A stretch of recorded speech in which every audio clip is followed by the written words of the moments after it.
Hi all, welcome to Edus academy. So നമ്മുടെ DHS എക്സാമിനേഷനെ കുറിച്ച് അല്ലെങ്കിൽ വരാനിരിക്കുന്ന DHS എക്സാമിനേഷനെ കുറിച്ച് നമ്മുടെ നഴ്സിംഗ് ഉദ്യോഗാർത്ഥികൾക്ക് വളരെയധികം സംശയങ്ങളുള്ളതായിട്ട് നമുക്ക് മനസ്സിലാകുന്നു. കാരണം നമുക്ക് അത്യാവശ്യം ഒരുപാട് എൻക്വയറീസ് വരുന്നുണ്ട്. അടുത്ത DHS എക്സാമിനേഷൻ എന്നായിരിക്കും, അതിൻ്റെ പ്രിപ്പറേഷൻ നമുക്ക് എന്ന് സ്റ്റാർട്ട് ചെയ്യണം, അല്ലെങ്കിൽ ഇപ്പോൾ നിലവിലുള്ള DHS റാങ്ക് ലിസ്റ്റിൻ്റെ കാലാവധി എന്ന് വരെയാണ് എന്നൊക്കെ ചോദിച്ചിട്ട് ഒരുപാട് ഡൗട്ട്സ് നമ്മുടെ സ്റ്റുഡൻസ് നമ്മളോട് ചോദിക്കുന്നുണ്ട്. സോ അവർക്കൊക്കെ മറുപടി ആണ് ഈ ഒരു വീഡിയോയിലൂടെ നമ്മൾ കവർ ചെയ്യാനായിട്ട് ഉദ്ദേശിക്കുന്നത്. അതിനോടൊപ്പം തന്നെ നിങ്ങളിൽ പലരും അറിഞ്ഞിട്ടുണ്ടാവും, നമ്മുടെ കേരള PSC എല്ലാ തസ്തികകളിലേക്കും PSCയിൽ അപ്ലൈ ചെയ്യാനുള്ള കാലാവധി അല്ലെങ്കിൽ പ്രായപരിധി ഇപ്പോൾ എക്സ്റ്റെൻഡ് ചെയ്തിരിക്കുകയാണ്. 40 വയസ്സ് വരെയുള്ളവർക്ക് ഇപ്പോൾ അപ്ലൈ ചെയ്യാം. അതായത് ജനറൽ കാറ്റഗറി ആണെങ്കിൽ നിങ്ങൾക്ക് 40 വയസ്സ് വരെ അപ്ലൈ ചെയ്യാം. OBC ആണെങ്കിൽ 43 വയസ്സ് വരെ അപ്ലൈ ചെയ്യാം.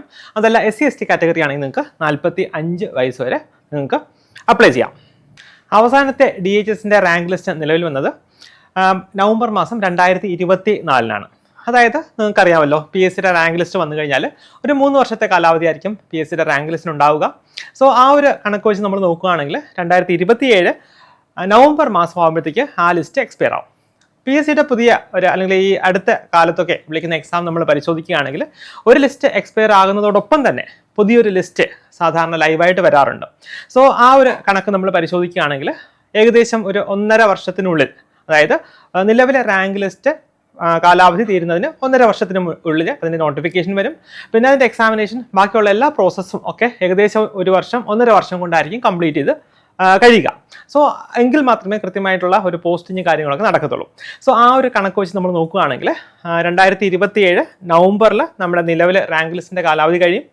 അങ്ങനെയാണെങ്കിൽ നമ്മൾ എക്സാം, അതിൻ്റെ പരീക്ഷ നമ്മൾ എക്സ്പെക്റ്റ് ചെയ്യുന്നത് 2027 ആദ്യ മാസങ്ങളിലായിരിക്കും. അതായത് ഒരു ഫെബ്രുവരി മാർച്ച് മാസങ്ങളിലായിരിക്കും നമുക്ക് അടുത്ത DHS സ്റ്റാഫ് നഴ്സ് അല്ലെങ്കിൽ നഴ്സിംഗ് ഓഫീസർ എക്സാമിനേഷൻ നമുക്ക് എക്സ്പെക്ട് ചെയ്യാൻ കഴിയുക.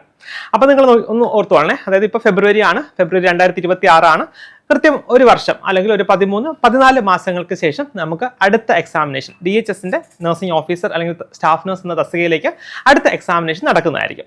സോ സാധാരണ എക്സാമിനേഷന് ഒരു 6 മാസം മുന്നേ ആയിരിക്കും നോട്ടിഫിക്കേഷൻ വരിക.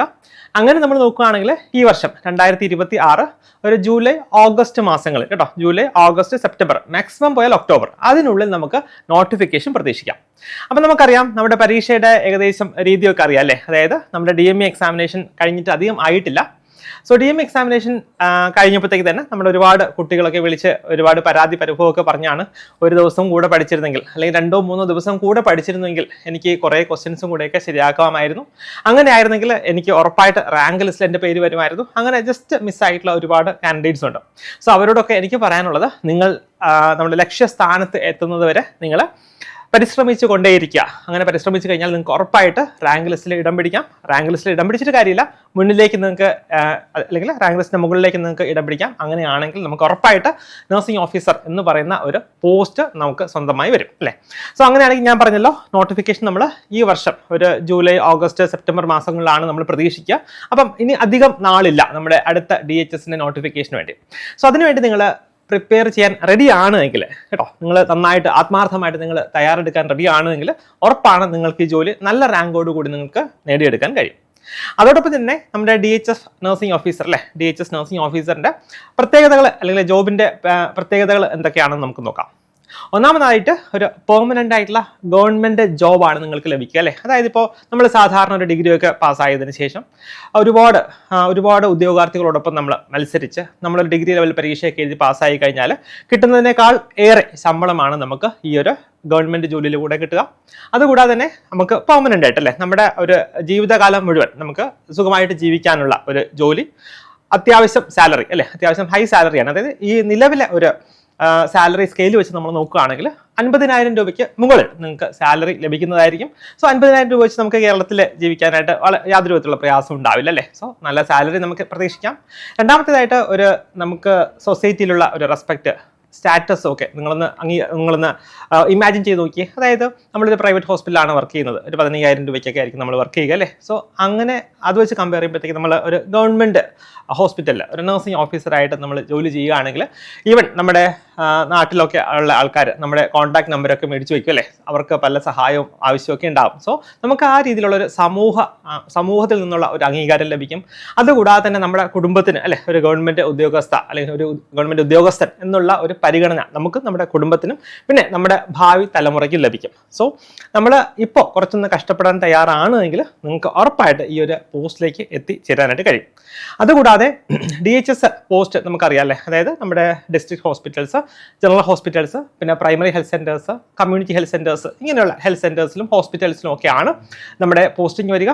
സോ അതുകൊണ്ട് തന്നെ അത്യാവശ്യം കൂടുതൽ ഒരു ഹ്യൂജ് വേക്കൻസി നമ്മൾ എക്സ്പെക്ട് ചെയ്യുന്നുണ്ട്. പലയിടത്തുമൊക്കെ ഇപ്പം FHC അല്ലെ, ഫാമിലി ഹെൽത്ത് സെൻറ്റേഴ്സ് ഒക്കെ ആയിട്ട് പുതിയ സെൻറ്റേഴ്സും കാര്യങ്ങളൊക്കെ സ്റ്റാർട്ട് ചെയ്യുന്നുണ്ട്. സോ അതുകൊണ്ട് തന്നെ നമുക്ക് അത്യാവശ്യം നല്ല വേക്കൻസി നമുക്ക് വരുന്ന ലിസ്റ്റിൽ പ്രതീക്ഷിക്കാം. അതുകൂടാതെ തന്നെ നമുക്ക് ആവശ്യത്തിനല്ലേ നമുക്ക് ആവശ്യത്തിന് ചിലവാക്കാനുള്ള പൈസ അല്ലെങ്കിൽ സാലറി ലഭിക്കുകയാണെങ്കിൽ നമുക്കൊരു ഫിനാൻഷ്യൽ ഫ്രീഡം ലഭിക്കും. അതോടൊപ്പം തന്നെ ഒരു ഗവൺമെൻറ് ജോലി തരുന്ന ഒരു സേഫ്റ്റി, ഒരു സെക്യൂരിറ്റി ഒക്കെ നമുക്ക് ലഭിക്കും അല്ലേ. അതുകൂടാതെ നമ്മുടെ ഒരു ഇൻഷുറൻസ്, ഈ മെഡിസെപ്പ് എന്ന് പറയുന്നത് നമുക്ക് മെഡിക്കൽ ഇൻഷുറൻസിൻ്റെ പരിരക്ഷ ലഭിക്കും, നമുക്കും നമ്മുടെ കുടുംബത്തിനും അത് ലഭിക്കും. അതുകൂടാതെ തന്നെ നമുക്ക് പല വിധത്തിലുള്ള ബെനിഫിറ്റ്സ്, ഇപ്പോൾ ലീവിനെ കുറിച്ച് നമ്മൾ നോക്കുകയാണെങ്കിൽ നമ്മുടെ കലണ്ടർ എടുത്ത് വെച്ച് നിങ്ങൾ നോക്കുക കേട്ടോ. ഇപ്പം നമ്മൾ പഠിക്കാനൊക്കെ കുറച്ചൊന്ന് ഡീമോട്ടിവേറ്റ് ആയിട്ട് നിൽക്കുകയാണെങ്കിൽ നിങ്ങൾ നമ്മുടെ കേരള ഗവൺമെൻറ് കലണ്ടറൊന്ന് എടുത്ത് നോക്കുക.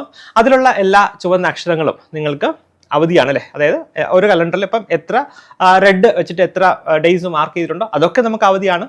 അത് കൂടാതെ തന്നെ നമുക്ക് ഒരു നൈറ്റ് കഴിയുമ്പോഴത്തേക്ക് ഒരു നൈറ്റ് ഓഫ് ലഭിക്കും, ഒരു വീക്ക് ഓഫ് ലഭിക്കും. പിന്നെന്താണ്, നമുക്ക് ഒരു വർഷത്തിൽ ഒരു 30 ദിവസം നമുക്ക് ഏൺ ലീവ് ഉണ്ടാകും. അപ്പോൾ ഇങ്ങനെ ഒരുപാട് ലീവുകൾ നിങ്ങൾ ഇൻ കേസ് ഏൺ ലീവ് എടുക്കുന്നില്ല എങ്കിൽ നിങ്ങൾക്ക് ആ ലീവ് സറണ്ടർ ചെയ്യാം. സോ ദാറ്റ് നിങ്ങൾക്ക് ഒരു വർഷം 13 മാസത്തെ സാലറി നിങ്ങൾക്ക് ലഭിക്കും. സോ അങ്ങനെ ഒരുപാട് ആനുകൂല്യങ്ങൾ ഒക്കെ ഉള്ള പോസ്റ്റാണ് ഈ ഒരു DHSന്റെ സ്റ്റാഫ് നഴ്സ് അല്ലെങ്കിൽ നഴ്സിംഗ് ഓഫീസർ എന്ന് പറയുന്ന പോസ്റ്റ്.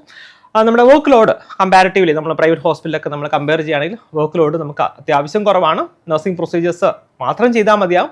സോ ഈ രീതിയിലൊക്കെ ഒരുപാട് ബെനിഫിറ്റ്സ് ഉള്ള പോസ്റ്റാണ്. സോ അതിനുവേണ്ടി നിങ്ങൾ എന്താ ചെയ്യേണ്ടത്, നിങ്ങളുടെ പ്രിപ്പറേഷൻ എത്രയും നേരത്തെ സ്റ്റാർട്ട് ചെയ്യുക കേട്ടോ. എത്രയും നേരത്തെ സ്റ്റാർട്ട് ചെയ്ത് കഴിഞ്ഞാൽ നമുക്ക് ഉറപ്പാണ് ഈ സിലബസ് ഒക്കെ നമുക്ക് കംപ്ലീറ്റ് ചെയ്ത് തീർക്കുവാനും നമുക്ക് നന്നായിട്ട് നമ്മുടെ ഒരു കോൺഫിഡൻസിൽ നമുക്ക് ബൂസ്റ്റപ്പ് ചെയ്തിട്ട് നന്നായിട്ട് എക്സാമിനേഷൻ എഴുതാനും നല്ല റാങ്ക് മേടിച്ച് നമുക്ക് പാസ്സാകാനും കഴിയും. ഇതൊക്കെ കേട്ടിട്ട് നിങ്ങൾക്ക് ഈ ഒരു പരീക്ഷയ്ക്ക് വേണ്ടി തയ്യാറെടുക്കണം എന്ന് തോന്നുന്നുണ്ടാവും അല്ലേ, അല്ലെങ്കിൽ ഈ ഒരു ജോലി കിട്ടിയാൽ നന്നായിരിക്കും എന്ന് തോന്നുന്നുണ്ടാവും അല്ലേ. സോ അങ്ങനെയാണെങ്കിൽ ഇതിൻ്റെ പ്രിപ്പറേഷൻ നമുക്ക് എപ്പോഴാണ് സ്റ്റാർട്ട് ചെയ്യേണ്ടത്? സോ പലരുടെയും ഒരു തെറ്റിദ്ധാരണയാണ് ഇതിന് നോട്ടിഫിക്കേഷൻ വരട്ടെ, നോട്ടിഫിക്കേഷൻ വന്നതിന് ശേഷം നമുക്ക് സ്റ്റാർട്ട് ചെയ്യാം. ഒരുപാട് കുട്ടികൾ കേട്ടോ, നമ്മൾ പലപ്പോഴും ഒരു ഇറസ്പെക്റ്റീവ് ഓഫ് നമ്മൾ ഒരുപാട് പ്രാവശ്യം പറഞ്ഞിട്ടുണ്ടെങ്കിലും എല്ലാവരും നോട്ടിഫിക്കേഷൻ വന്നതിന് ശേഷം നമുക്ക് എക്സാമിന് വേണ്ടി തയ്യാറെടുക്കാം എന്നൊക്കെ പറഞ്ഞിട്ട് ഇരിക്കുന്ന ഒരുപാട് കുട്ടികളുണ്ടാവും. സോ അത് ശരിക്കും പറഞ്ഞാൽ ഒരു മിഥ്യാധാരണയാണ്. കാരണം ഒരു എക്സാമിനേഷൻ്റെ നോട്ടിഫിക്കേഷൻ വന്നു കഴിഞ്ഞാൽ നമുക്ക് എക്സാമിനേഷന് വേണ്ടി പ്രിപ്പയർ ചെയ്യാൻ കിട്ടുന്ന സമയം എന്ന് പറയുന്നത് ഒരു 5 മാസം മുതൽ ഒരു 6 മാസം വരെ ആയിരിക്കും. നിങ്ങൾ ഈ ഒരു റീസെൻ്റ് ആയിട്ടുള്ള നോട്ടിഫിക്കേഷനൊക്കെ നോക്കുകയാണെങ്കിൽ നമുക്കത് മനസ്സിലാവും.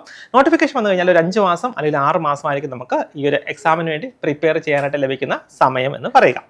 സോ നമ്മുടെ ഒരു നഴ്സിംഗിൻ്റെ ഒരു സിലബസ് നിങ്ങൾക്ക് അറിയാമായിരിക്കില്ല, ഒരു വാസ്റ്റ് സിലബസ് ആണ്. ഈ ഒരു സിലബസ് 5 മാസം കൊണ്ട് പഠിച്ചെടുക്കാൻ കഴിയുമോ? ഇല്ല, ഒരിക്കലും ഇത് കംപ്ലീറ്റ് ചെയ്യാനായിട്ട് കഴിയില്ല.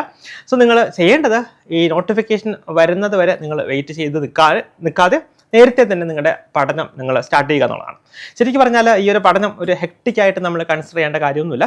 കാരണം പഠനം എന്ന് പറയുക നമ്മുടെ ഹാബിറ്റിൻ്റെ ഒരു ഭാഗമാക്കുക, സ്റ്റഡി നമ്മുടെ ഒരു ഹാബിറ്റിൻ്റെ ഭാഗമാക്കുക. സോ അങ്ങനെ നമ്മൾ പഠിച്ചിട്ടുണ്ടെങ്കിൽ നമുക്ക് ഉറപ്പായിട്ട് ഈ ഒരു വാസ്റ്റ് സിലബസ് നമുക്ക് ടൈംലി തന്നെ കംപ്ലീറ്റ് ചെയ്യാനായിട്ട് കഴിയും. പിന്നെ അതുകൂടാതെ തന്നെ നമുക്ക് പലപ്പോഴും ഈ നിങ്ങൾ പഴയ DHS എക്സാമിനേഷൻ്റെ ക്വസ്റ്റ്യൻസ്, DM എക്സാമിനേഷൻ്റെ ക്വസ്റ്റ്യൻസ് ഒക്കെ ഒന്ന് എടുത്ത് പരിശോധിക്കുകയാണെങ്കിൽ അത്യാവശ്യം ഡെപ്തിലുള്ള ക്വസ്റ്റ്യൻസ് ആയിരിക്കും ചോദിക്കുക. സോ ഈ ഡെപ്തിലൊക്കെ പഠിക്കുക എന്ന് പറഞ്ഞു കഴിഞ്ഞാൽ ഒരു ദിവസം രാവിലെ എഴുന്നേറ്റ് ഡെപ്തിൽ പഠിച്ച് കളയാം എന്ന് വിചാരിച്ചു കഴിഞ്ഞാൽ അങ്ങനെ നമുക്ക് പഠിക്കാൻ കഴിയുന്ന കാര്യമില്ല. അങ്ങനെ പഠിച്ചു കഴിഞ്ഞാൽ തന്നെ നമുക്ക് ഓർത്തിരിക്കണം എന്നുമില്ല അല്ലേ. സോ അതുകൊണ്ട് തന്നെ നമ്മൾ നേരത്തെ പ്രിപ്പയർ ചെയ്യുക, ഫ്രീക്വൻ്റ് ആയിട്ട് കാര്യങ്ങളൊക്കെ റിവൈസ് ചെയ്യുക.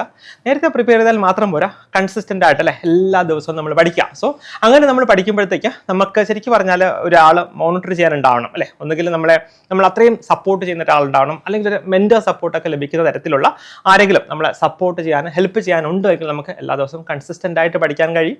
അതുകൂടാതെ തന്നെ കൃത്യമായിട്ട് നമ്മൾ ഒരു എക്സാം പാറ്റേൺ ഏത് തരത്തിലാണോ നമ്മുടെ PSCയുടെ എക്സാമിനേഷൻ ചോദിക്കുക അങ്ങനെയുള്ള ക്വസ്റ്റ്യൻസ് ഒക്കെ നമ്മൾ വർക്കൗട്ട് ചെയ്ത് പഠിക്കുകയാണെങ്കിൽ ഉറപ്പായിട്ടും നിങ്ങൾക്ക് ഈ ഒരു പോസ്റ്റ് അല്ലെങ്കിൽ DHSന്റെ സ്റ്റാഫ് നഴ്സ് അല്ലെങ്കിൽ നഴ്സിംഗ് ഓഫീസർ എന്ന് പറയുന്ന പോസ്റ്റ് നിങ്ങൾക്ക് എക്സാം ക്രാക്ക് ചെയ്യാൻ കഴിയും. ക്രാക്ക് ചെയ്താൽ മാത്രം പോരാ, നല്ല റാങ്ക് മേടിച്ച് നിങ്ങൾക്ക് എത്രയും പെട്ടെന്ന് ഒരു ഗവൺമെൻറ് ഉദ്യോഗസ്ഥൻ അല്ലെങ്കിൽ ഉദ്യോഗസ്ഥയായി മാറാനായിട്ട് കഴിയും.